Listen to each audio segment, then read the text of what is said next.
자, 여러분 안녕하십니까. 에듀피디에서 사회복지학을 담당하는 윤동은입니다. 자, 이번 시간은 2018년 올해 진행이 됐죠. 사회복지직 지방직 사회복지학 개론 기출 해설풀이 시간입니다. 여러분 아시겠습니다만 이번 최근자의 시험의 경향에 대해서 짧게만 좀 제가 말씀을 드리고 바로 문제 진행 들어가죠. 이 공무원 시험에서 사회복지학 개론이 최근 3개년간을 경향을 봤을 때는 그렇게 어렵게 출제되지 않았다라는 게 거의 정론입니다. 해서 너무 깊은 문제보다는 넓고 얇게 가는 것이 하나의 방법이 될 수 있겠고요. 또 하나가 이 법령 부분이라든지 조서론 파트가 굉장히 수험생에 있어서는 좀 난해한 부분인데 다행스럽게도 최근에는 법령 파트가 많은 문제가 할애되지 않고 있다는 점 유의해 주시면 좋을 것 같고요. 2018년 올해 지방직에서 시행된 이 시험에서도 앞으로 제가 풀어드리겠습니다만은 아주 기본적인 그 내용에서 다수 출제가 됐고요. 또 법령에서는 그렇게 말씀 앞에서 드렸지만 많이 출제되지는 않았다. 이렇게 보시면 좋을 것 같아요. 이 얘기는 무슨 얘기냐면 향후 여러분이 수험 준비하실 때는 이런 거에 좀 맞춰가지고 너무 깊은 지엽적인 문제보다는 개략적으로 누구나 알고 있어야 되는 기본적 사항을 중심으로 정리하시는 것이 오히려 수험 시간을 단축할 수 있는 하나의 방법이 될 수 있겠다. 이렇게 먼저 말씀을 좀 드리고 싶네요. 하나 덧붙이자면 그러다 보니까 사회복지학 개론에서 합격생들의 점수가 굉장히 높아지는 추세죠. 문제가 어렵게 출제되지 않다 보니까 보통 하나나 두 개 정도 이상 많이 틀려버렸다 그러면 좀 어렵게 되는 그런 전체적인 난이도는 떨어졌지만 평균점은 좀 사회복지학 개론에서 평균점은 좀 높아진다. 다시 말하면 한두 문제 실수가 좀 큰 치명타가 될 수 있다. 이 점도 좀 아울러 유념해 주시면 좋을 것 같습니다. 자, 그러면 여러분 문제는 가지고 계시라고 생각하고요. 1번 문제부터 바로 보도록 하겠습니다. 자, 문제를 보시면 사회복지관 사업의 여기 3대 기능 분야가 아닌 거 됐습니다. 자, 이거는 여러분 어떤 수업을 들으셨든 또는 이제 제 수업을 앞으로 또 들으실 분도 많겠습니다만 제가 사회복지관의 사업 내용이 수년 전에 몇 년도에 바뀌었다라는 건 사실 중요치 않습니다. 수년 전에 대폭 바뀌었다라고 말씀을 드렸고요. 그중에 3대 사업 내용이 분명히 새로이 규정됐기 때문에 분명히 암기사항이다라고 말씀을 드린 거예요. 자, 우선 사례관리 기능. 자, 여러분이 암기사항에 분명히 있죠. 들어가 있고요. 두 번째, 지역조직화 기능 역시 있고요. 세 번째, 서비스 제공 기능까지 있습니다. 자, 이 세 개가 3대 사업이에요. 사업의 기능이다라고 보시면 되는데 문제는 지금 현재는 제가 앞서도 말씀드렸는데 조금 수월하게 출제되다 보니까 지금 3대 사업까지만 나와 있어요. 그런데 1급 사회복지사 시험까지 가게 되면 이 각종의 이 세 가지 기능에 있어서 딸린 기능들이 또 대여섯 가지씩 또 나옵니다. 그것까지도 암기를 사실을 해 주셔야 됩니다. 준비를 하시려면요. 자, 일단 이 문제상에 있어서는 4번 역량 강화 기능은 존재하지 않죠. 규정되어 있지 않습니다. 정답 4번으로 가셔야 됩니다. 사실 이런 문제 같은 경우는 이론도 필요 없고요. 그냥 단순한 암기예요. 이건 머리가 좋고 나쁘고의 문제가 아니죠. 내가 봐서 암기해 놨느냐 하지 않았느냐의 문제로 볼 수 있겠고 난이도로 봤을 때는 하에 가까운 그죠? 절대 비중 있게 볼 수 있는 문제는 아니다. 이렇게 보여집니다. 가볍게 확인하고 지나갈 수 있는 문제입니다. 자, 다음 문제 가보죠. 자, 두 번째 문제 가보시면 자, 질적 연구에 대한 설명으로 옳은 것은 했습니다. 자, 여기서 키워드가 이제 요거죠. 자, 질적 연구죠.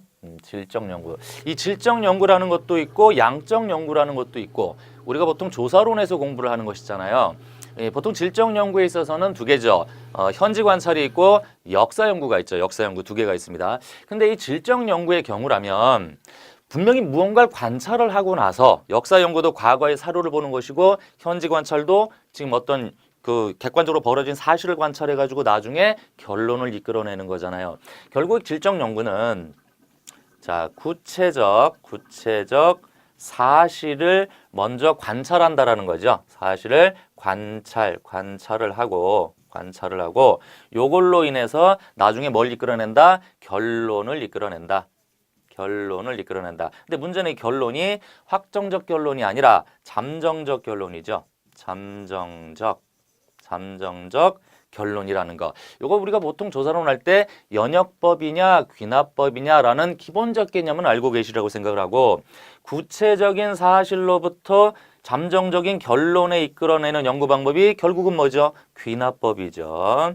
귀납법이라고 하는 거죠. 자, 이 귀납법. 일단 이 질적 연구에 대한 문제이긴 하나 결국 이거는 연역법이냐 귀납법이냐를 구분할 수 있느냐 요거에 대한 문제라고 보시면 되겠죠. 자, 1번 가보죠. 과학적 실증주의를 기반으로 한다 했습니다. 여기 실증주의라는 게 나오는데 이 실증주의는 이론을 바탕으로 하고 나중에 검증을 해서 구체적 사실이 뒤에 나옵니다. 따라서 이 실증주의자들이 좋아하는 선호하는 연구 방식이 뭐지요? 연역법입니다. 요건 연역법. 이 연역법은 여러분 아시겠습니다만 이론을 먼저 세워놓고 요 이론에 구체적 사실이 맞는가 뒤에 가는 거죠. 여러분 잘 아시는 소크라테스의 3단 논법이죠. 3단 논법. 자, 모든 사람은 죽는다라는 게 먼저 나오죠. 그 다음에 소크라테스는 사람이다. 그 다음 소크라테스라는 구체적 사람은 그래서 죽는다. 이렇게 나중에 나온다라는 거죠. 따라서 실증주의자들 선호한다. 따라서 질적 연구에 의한 귀납적 설명은 아니라는 겁니다. 틀렸고요. 이거 옳지 않습니다. 다음 두 번째.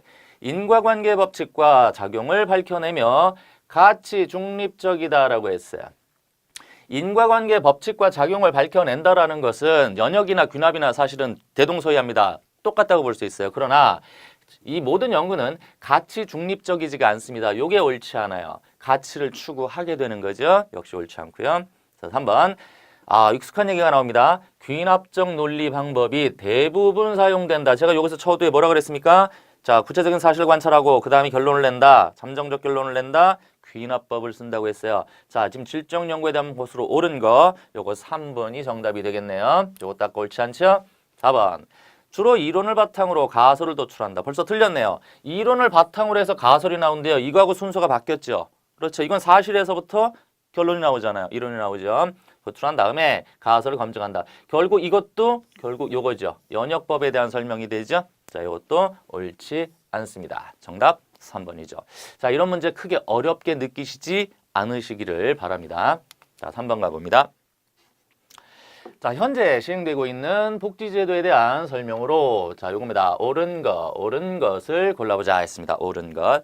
지금 이 복지제도니까 지금 쭉 지문을 보셔도 어느 한 법령에 대한 얘기가 아니고요. 그렇다고 법령이긴 하나, 법이나 제도이긴 하나 깊게 들어가진 않았다는 거예요. 우리가 상식선에서 알 수 있는 얘기들이에요. 자, 1번 가봅니다. 국민기초생활보장제도는 수급권자 본인이 신청하지 않으면 수급권이 주어지지 않는다라고 했습니다. 자, 우선 이거는 국민기초생활보장법을 다 전문을 모르더라도 기본적 사항만 보시더라도 두 가지 주의를 택하고 있죠. 뭐죠? 본인이 신청을 해서 받는 신청주의와 그 다음 전담 공무원이 직권으로 신청하는 것이 있죠. 직권으로 신청했을 때 다만 동의를 구하고 직권으로 신청을 하면 그것이 당사자의 신청으로 본다라는 규정이 있어요. 그래서 신청주의 원칙이고 직권주의가 예외라는 거죠. 그런데 1번 지문에 보면 신청하지 않으면 수급권이 주어지지 않는다고 했어요. 신청주의 이외에 뭐도 있다? 직권주의도 있다라는 거죠. 옳지 않죠? 틀렸습니다. 자, 그 다음 두 번째 갑니다. 자, 국민연금의 노령연금 수급 연령은 90세까지다라고 되어 있는데 이 노령연금은 90세까지라는 데드라인 상한선이 없습니다. 노령연금은 종신입니다. 종신입니다. 그렇죠? 자, 이것도 역시 옳지 않고요.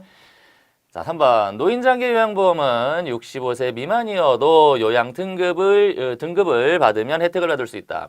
기본적으로 노인장기 요양보험은 65세 미만이어도 상관없어요. 원래 65세 이상이나 65세 안 돼도 치매, 뇌혈관성 질환 등 노인성 질병을 가지고 있으면 가능하죠. 따라서 거기에 해당하는 요양 등급을 받게 되면 65세 안 돼도 받을 수 있습니다. 기본적인 수업 내용에 모두 포함되어 있는 내용입니다. 요거 맞는 서술이고요. 자, 4번. 고용보험은 실업 사유와 상관없이 모든 실업자는 실업급여를 받을 수 있다라고 했는데 요게 틀렸죠. 모든 실업자가 실업급여를 받는다. 요거 틀렸습니다. 쉽게 말씀드리면 자발적으로 실업이 된 것은 해당 없습니다. 내가 일하기 싫어서 관뒀다, 실업자 됐다, 그래도 받는다. 틀렸죠. 자, 이것도 옳지 않습니다. 자, 이해가셨죠? 자, 다음 문제 가겠습니다. 자, 내용 보시면 사회복지실천의 사정, 어세스먼트죠. 도구에 대한 설명을 바르게 연결한 것은, 이것도 아마 문제 보시고 피식 우셨던 분들도 아마 꽤 있으리라고 생각합니다. 사실 이 사정도구에서 가장 기본적인 게 가계도와 생태도인데, 가계도와 생태도에 대한 구분 기준은 수험 준비를 조금만 하신 분이라면 다 할 수 있어요. 가계도는 2, 3대에 걸친 가족사를 알 수 있고요. 생태도는 가족을 중심으로 하는 주변 상황과 주변인과의 역학관계를 알 수 있는 것이죠. 질문 보겠습니다. 가부터 보면 가족과 벌써 환경체계가 나왔네요. 환경체계 관계를, 관계죠? 관계. 다양한 선으로 표현함으로써 여기 선 나왔어요. 가족과 환경체계 간의 상호작용, 양상을 파악할 수 있다. 아까 제가 좀 전에 설명드렸죠? 가계도, 생태도. 이거 뭐에 해당되죠? 생태도네요. 그렇죠? 생태도이죠. 다음, 4번. 가족에 벌써 2, 3대 나왔습니다. 2, 3대 이상에 대한 정보를 제공해주며 가족 내에 반복되는 정서 행동적 패턴을 이해할 수 있다. 뭐 더 이상 설명 필요 없겠네요. 요거 가계도죠. 가계도입니다. 자, 일단 지문을 보겠습니다. 가계, 요 바뀌었네요. 생태 소시오그램 아니고요. 가계도. 자, 정답 볼 거 없겠네요. 4번이 정답이 되겠습니다. 이렇게. 자, 이 문제는 좀 말씀드렸습니다만 쭉 말씀드렸죠. 너무 기본적인 내용에 해당되죠. 난이도로 봤을 때 여태까지 풀었던 문제에서 뭐 상으로 해당되는 문제가 하나도 없을 정도로 굉장히 쉽게 출제되고 있다. 지금의 패턴이 그렇다라는 얘기예요. 앞으로 근데 제 예상에는 급격하게 갑자기 어려워지지는 않으리라고 예상이 됩니다. 제가 중간에 한 말씀을 드렸고요. 이 참고로 가계도 생태도의 경우에는 이 보통 공무원 시험에서는 물론 이 가계도라는 게 이 그림으로 우리가 보통 공부를 하죠. 그죠? 이렇게 가계도 그러면 이렇게 해서 2, 3대 해가지고 뭐 자녀들도 있고 이렇게 자녀가 아들 둘, 딸 둘 이래가지고 이렇게 가계도를 그리기도 하고 또 이 생태도 같은 경우에는 큰 그림 안에 요 가계도를 하나 넣지요. 이렇게 해서 자녀 있고 이렇게 하고 또 주변 이렇게 동그라미 넣어서 주변과의 역학관계를 이렇게 선으로 나타내죠. 이렇게 그림으로 나타내기는 하는데 실제 출제될 때는 그림으로는 아직은 한 번도 출제된 바는 없다. 참고하시면 되겠어요. 학습하실 때. 자, 다음 문제 가보죠. 자, 5번입니다. 자, 다음 사례관리 실천에서 사용된 사례관리자의 관점은 무엇인가? 관점. 자, 한번 보겠습니다. 지문. 힘든 역경 속에서도 지금까지 어떻게 그렇게 버텨올 수 있었나요? 그랬습니다. 자, 이게 소위 말하면 대처 극복 질문이라고 하는 거죠. 우리가 보통 공부할 때. 이 보통 이게 이제 해결 중심 가족출에서 나오는 것인데 이 대처, 여태까지 어떻게 힘들었는데 버텨왔느냐라는 대처 극복 질문이고 참고하시고요. 그다음 살아오면서 지금보다 조금 더 나았을 때는 언제였나요? 자, 이것도 지금 긍정적인 부분을 또는 생각을 이끌어내는 하나의 그 질문법이다라고 보시면 되겠고 다음, 어려운 상황에서도 나에게 조금이라도 도움이 되어준 것은 무엇이 있었나요? 지금 사실 이게 질문법이고 이 질문법으로 본다면 사실 해결 중심 가족 치료의 치료 기법을 물었다면 우리가 찾기가 더 쉬웠을 텐데 지금 문제에서 보면 사례 관리자의 관점을 물었어요. 그럼 이게 지금 4개에서 찾아야 되겠는데 생태체계 관점이라는 것은 클라이언트를 뭘로 보는 거죠? 유기체로 보는 거죠. 사회환경 안에서 또는 자연환경 안에서 적응하고 살아가는 걸로 보게 되는 생명체로 보게 되는데 이건 지금 생명체로 보는 관점이 아니에요. 그러니까 틀렸고요. 그 다음 두 번째 강점 관점인데 이 강점 관점은 아까 제가 해결 중심 가족치료 자, 치료 기법에 가족 치료 기법에 여기서 중심으로 강조하는 게 뭐냐면 클라이언트의 문제 해결 이겁니다. 가능성입니다. 가능성이에요. 근데 이 가능성을 가지고 따져봤을 때 클라이언트의 강점을 중심으로 가야 가능성을 따질 수 있거든요. 따라서 이 질문, 요 지문 안에 있는 질문법들은 강점에 기초하고 있다라고 보셔야 돼요. 정답 2번입니다. 자, 옹호 관점. 클라이언트를 옹호라는 건 무엇이죠? 보호해준다라는 뜻이죠. 보호해준다라는 개념과 어울리지는 않고요. 네트워크 관점이라는 거는 연결망이라는 얘기인데, 그렇죠. 클라이언트와 주변 어떤 자원과의 연결을 얘기하고 있는 것인데 그것과도 거리가 멀다 이렇게 보여집니다. 문제에서 그죠? 2번밖에 될 게 없겠습니다. 나머지는 정답이 안 되겠네요. 자, 정답 2번. 자, 다음 6번 갑니다. 자, 자선조직협회에 대한 설명으로 옳은 것만을 모두 고르자. 자선조직협회에 대한 설명으로 옳은 것. 자, 이거 제가 수업 때 말씀을 항상 제가 강조드린 겁니다. 자, 자선조직협회가 COS고요. 인보관이 SH죠. 세틀먼트 하우스입니다. 제가 수업 때 항상 말씀드리는 게 이걸 따로따로 일부러 외우지 말자 그랬습니다. 뭐라고 제가 강조드렸죠? 요거는 기본적으로 개인의 문제로 본다고 그랬죠. 미시적으로 접근한다 그랬어요. 그래서 요거를 제 식으로 보면 개인주의적 시각에서 파악을 해야 하고 모든 것이 개인의 문제고 개인의 도덕성의 문제고 그리고 클라이언트, 다시 말하면 빈곤자들에게는 많이 주고 싶지 않고 되게 되면 적게 줘야 되고 이런 얘기고요. 다음, 세틀먼트 하우스, 이것은 사회 구조적인 문제잖아요. 그러니까 이거는 집합주의다 이거죠. 집합주의적 시각에서 봐야 하겠다라고 말씀을 제가 드리고 그런 하에서 보면 여러 가지 지문들이 많이 걸린다 이렇게 말씀드렸어요. 자, 그러면 여기 지문에 한번 보겠습니다. 자, 기억해 보시면 개별 사회 사업 발전에 기여를 했다 그랬어요. 개별 사회 사업 발전에 기여를 했다. 개별 사회 사업의 발전에 기여한 거. 자, 아까 제가 개인주의라고 말씀드렸어요. 그러니까 개별 사회죠. 그러니까 요게 개별 사회고요. 자, 그 다음 요건 집합주의예요. 자, 그러면 어디로 갈까요? 그죠? 집단사회복지. 집단사회복지고 요건 개별 사회복지, 사회복지, 복지라고 하고 뭐 요거는 사업이라고 되어 있으나 뭐 크게 다르지는 않습니다. 자, 그럼 요건 맞다. 그죠? 자, 그 다음 두 번째 과학적 자선에 기여했다 그랬어요. 과학적인 거에 가까운 게 어느 쪽이죠? 요거죠? 그죠? 자선조직협회죠? 그죠? 왜 자선조직협회냐면 얘네들은 많이 주고 싶지 않다 그랬어요. 내가 있으니까 너 좀 시혜적으로 줄게. 자선 베풀어 줄게. 다만 너는 여러 번 받으면 안 되니까 중복구호 방지하고 연락관 설치하고 우회 방문원 제도하고 그죠? 사회 진화론에 기초하고 이런 내용들이 쭈르륵 달려 나오게 되죠. 자, 과학적이고. 그러니까 많이 주고 싶지 않은 걸 연구하려다 보니 사회복지의 과학화에는 기여한 면이 있었다 그랬습니다. 그래서 요게 자선. 그렇죠? 자, 요것도 이 집합주의, 즉 인보관보다는 요쪽에 가깝습니다. 자, 요것도 맞고요. 그다음 디귿. 지역사회복지의 기본적 모형을 제공했다고 그랬는데 자, 집단사회복지하고 지역사회복지가 가깝습니다. 자, 지금 디귿에 있는 건 아니에요. 이것은 인보관 겁니다. 요건 인보관 거예요. 인보관. 이해되시죠? 잠깐 빼고요. 리을.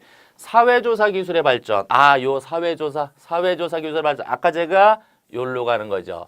과학적인 거에 기여했다 그랬습니다. 역시 알고 계신다면 같은 얘기로 보이죠. 자, 요 리을도 맞습니다. 자, 그러면 여기서 기역, 니은, 리을이 해는 게 요거죠. 기역, 니은, 리을입니다. 지금 요 순서상 살짝 좀 바뀌었네요. 1, 3, 2번인데요. 자, 정답 요거 2번으로 가셔야 됩니다. 자, 기역, 니은, 리을로 가셔야 돼요. 기역, 니은, 리을. 자, 이 문제도 제가 볼 때는 뭐 평가를 한다면 어려운 문제는 절대 아닙니다. 다만 이걸 뭐 외워서 푼다라는 것보다는 아까 말씀드렸다시피 자선조직협회는 개인주의에 바탕을 두고 많이 주고 싶지 않고, 그죠? 있는 사람들. 그러니까 여기 주축이 벌써 사회 상류층이잖아요.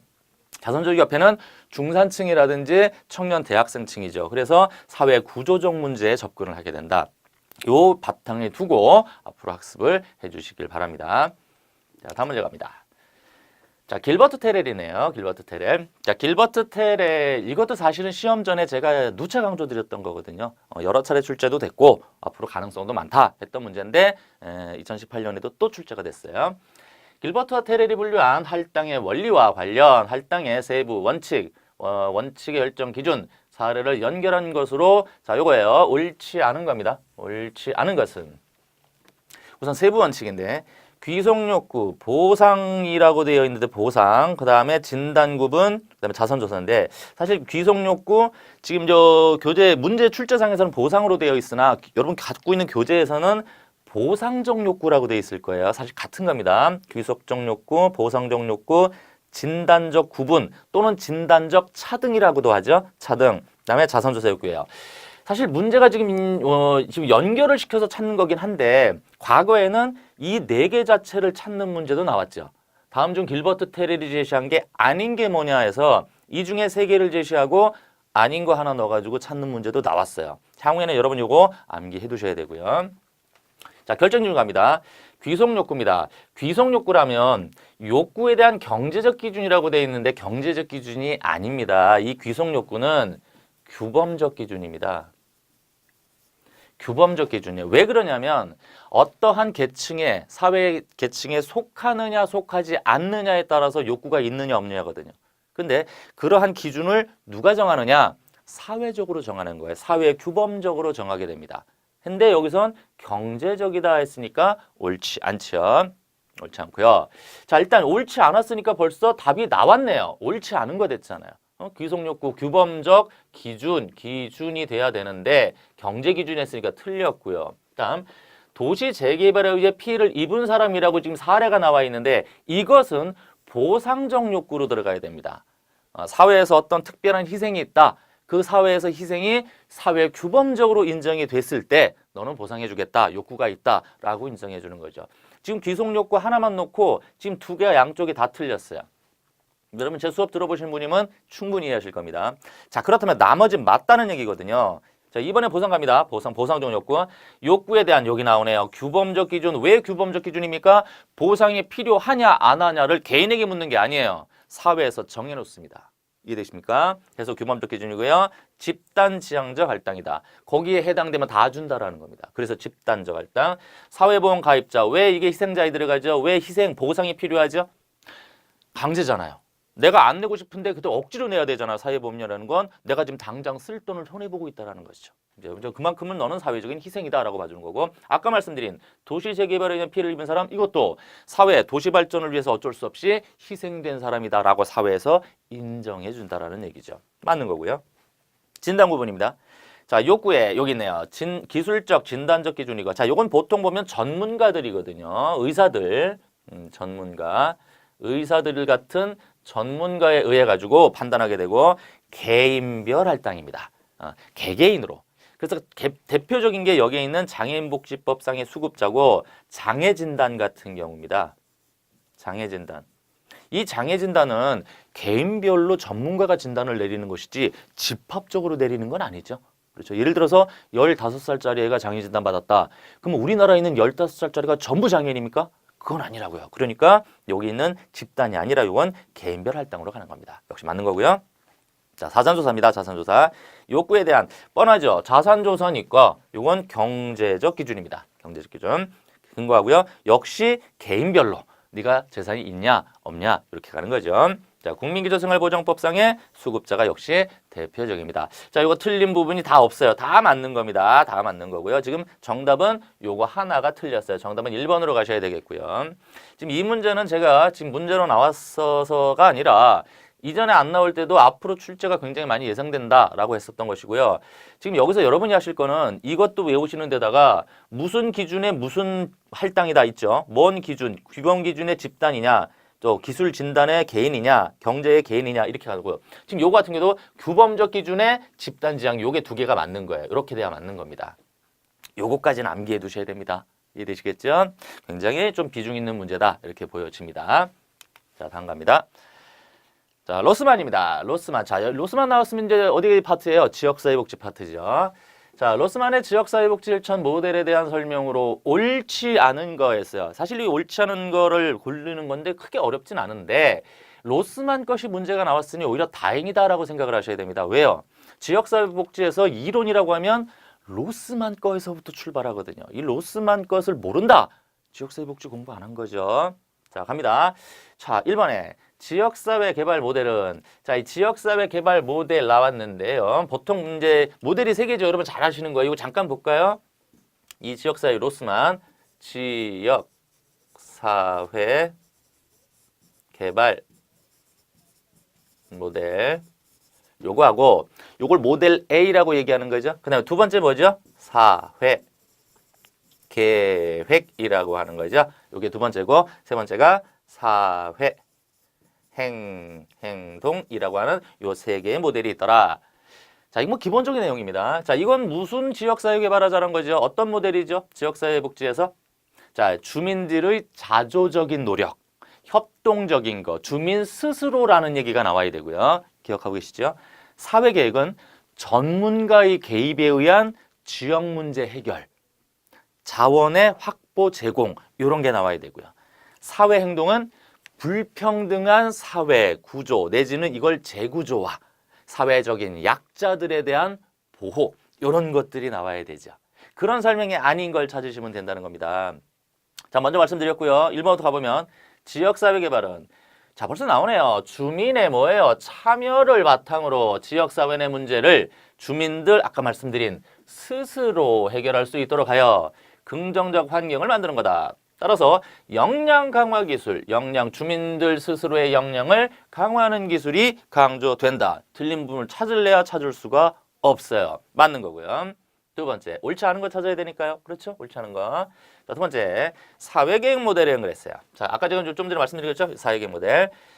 자, 지역사회 내 권력과 자원의, 벌써 틀렸네요. 권력과 자원의 재분배, 사회적 약자 얘기 나왔으면 어디로 가야 됩니까? 일로 가야죠. 사회행동으로 가야 되죠. 그렇죠? 근데 지금 설명에 사회계획 모델은 그랬어요. 틀렸습니다. 일단, 자, 약자에 대한 의사결정권의 접근성을 강화, 지역사회의 변화에 초점을 두고 있다. 따라서 갈등, 대결, 직접 행동, 협상 등의 전술이 필요하다. 지금 지역사회 내에서부터 여기까지 설명은 틀린 것은 없는데 이 설명이 이 사회계획 모델에 대한 설명이 아니라는 거죠. 지금 이 설명은 사회 행동에 대한 설명입니다. 사회 로스만 모델에서 사회 행동에 대한 설명입니다. 요게 옳지 않네요. 요게 정답입니다. 자, 3번 갑니다. 사회행동 모델은 요게 이해가 나와 있는 거예요. 소수인종, 아까 여기 위에 설명드렸습니다만 사회적 약자 나오잖아요. 소수인종, 학생운동, 여성해방 혹은 여권신장운동 또는 뭐 복지권, 소비자 보호 등에 대해서 주로 쓴다. 틀린 부분 없어요. 다음 4번. 지역사회 개발 모델에서 지역복지 실천가는 자, 지역사회 개발 모델이에요. 스스로 한다 그랬어요. 제가 말씀드렸죠. 자, 그러니 조력자. 주민 스스로 하니까 조력 도와주기만 하면 되고 조정해주고 안내해주고 문제 해결 기술의 훈련자 역할만 하면 되겠다라는 겁니다. 역시 틀린 부분 없습니다. 되겠죠? 이것도 제가 볼 때는 지문은 굉장히 많고 있어 보입니다만 어려운 문제는 절대 아닙니다. 참고하시고요. 자, 그만 가보죠. 자, 아동복지 대상과 서비스 분류에 대한 설명으로 옳지 옳지 않은 것만을 모두 골라라. 지금 요게 보니까 뭐 지지 서비스 같은 것도 나오는데 지금 여러 가지가 섞여 있는 겁니다. 이게 지금 이 지지 서비스는 보통 카두신의 이론이죠. 일단 옳지 않은 거 한번 골라보도록 하겠습니다. 자, 기억. 지지적 서비스는 가정을 이탈한 아동이 다른 체계에 의해 보호를 받는 동안 부모를 지원, 가족 기능을 강화하도록 하는 상담 서비스다라고 했는데 일단 여기 중간에 다 틀렸어요. 이 지지 서비스는 상담 서비스다 그러면 맞습니다. 그 부분은 맞는데 가정을 이탈한 아동이 다른 체계에 의해서 보호를 받는 동안 부모를 지원하여 가족 기능을 강화한다라고 되어 있는데 가정을 이탈한 아동이 다른 체계에서 보호를 받는 동안 부모 지원, 가족 기능 강화인데 이거는 카두신이 제시한 것 자체에 없어요. 이 카두신은 지지 서비스는 각종의 상담이나 교육 프로그램을 말하는 거고 보완적 서비스가 있죠. 부모 기능의 일부 대체가 있고요. 일부 대체. 그 다음 대리적 서비스가 있죠. 부모 기능의 전면 대체. 그래서 뭐 시설 입소라든지 입양이라든지 이런 게 나와 있죠. 이거 자체가 상담 서비스와 맞지가 않습니다. 그렇죠? 자, 일단 요거 기억 옳지 않고요. 요거 일단 틀렸다 이렇게 보시면 되고 니은 선별주의 원칙에 따라 보호가 필요한 아동으로 보편주의 원칙에 따라 일반 아동으로 구분한다. 자, 이거는 보통 아동복지에 있어서 선별과 보편, 다시 말하면 그 분산과 집중이죠. 이 선별과 보편의 원칙이 같이 적용되는데 선별에 따라서 보호가 필요한 아동, 보편주의에 따라서 일반 아동으로 구분한다. 자, 이거는 틀린 파트가 없어요. 이건 맞는 겁니다. 맞는 서술이고요. 그 다음 티귿. 일하는 어머니를 도와주는 보육 서비스는 보완 서비스다. 아까 말씀드린 카두신의 보완 서비스예요. 부모 기능의 일부 대체라고 그랬죠. 그러니까 일하는 동안에 아이를 볼 사람이 없다. 아이를 잠깐 봐준다. 이런 거죠. 보안 서비스. 자, 틀린 부분 없고요.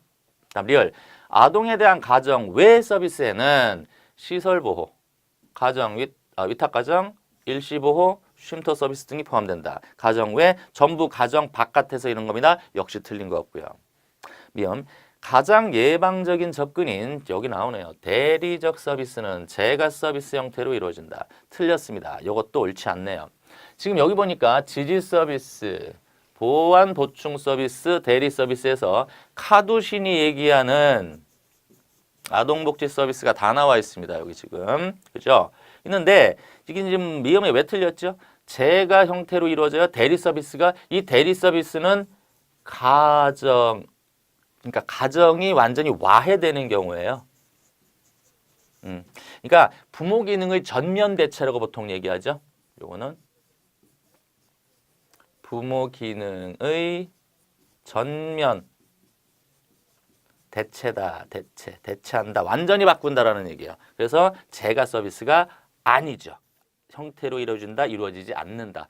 시설이다. 이렇게 가야 돼요. 그래서 미음도 틀렸습니다. 그러면 틀린 거 기억과 미음 요겁니다.